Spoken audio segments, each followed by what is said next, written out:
पूनम का सब गोटे के प्रणाम करैत छी। आई स्वर मंजरी पर एक लावा भुजै के गीत के प्रतियोगिता राखल गेल छै, ओहिमे हमहूँ भाग लेने छी। हमर क्रमांक अछि 39। प्लीज अगर नीक लागत तऽ अहाँ सब लाइक कमेंट्स जरूर करब। और ई गीत के रचना हम अपने केने छी। बहुत बहुत धन्यवाद सब गोटे के। सुनू ई गीत।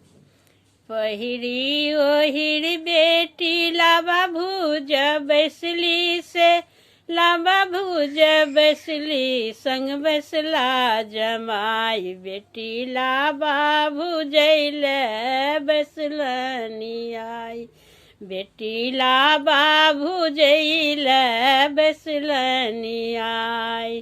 पहिरी ओहिर बेटी लावा भुज बैसली से, लावा भुज बैसली संग बैसला जमाई, बेटी लावा भुजैले बैसलनी आई, बेटी लावा भुजैले बैसलनी आई।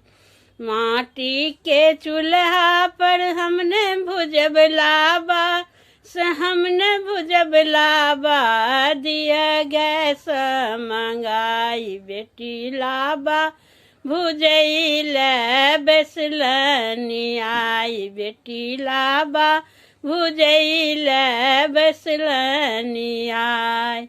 पहिरी ओहिर बेटी लावा भुज बैसली से, लावा भुज बैसली संग बैसला जमाई, बेटी लावा भुजैले बैसलनी आई, बेटी लावा भुजैले बैसलनी आई।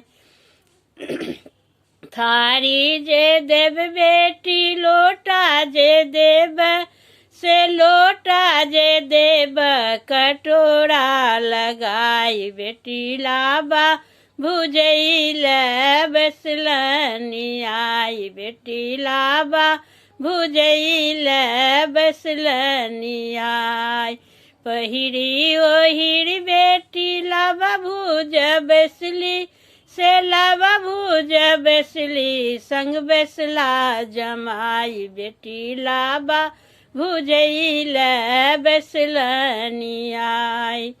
साड़ी जे देव बेटी साया जे देव से, साया जे देव से लहठी लगाई, बेटी लावा भुजैले बैसलनी आई, बेटी लावा भुजैले बैसलनी आई। पहिरी ओहिर बेटी लावा भुज बैसली से, लावा भुज बैसली संग बैसला जमाई, बेटी लावा भुजैले बैसलनी आई, बेटी लावा भुजैले बैसलनी आई। टीका जे देव बेटी नथिया जे देव से, नथिया जे देव से झुमका लगाई, बेटी नथिया जे झुमका लगाई, बेटी लावा भुजैले बैसलनी आई।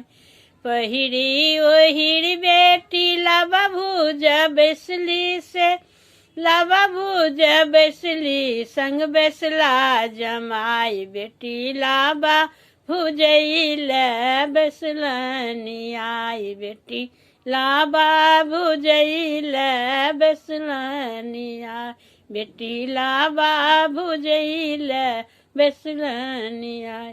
धन्यवाद।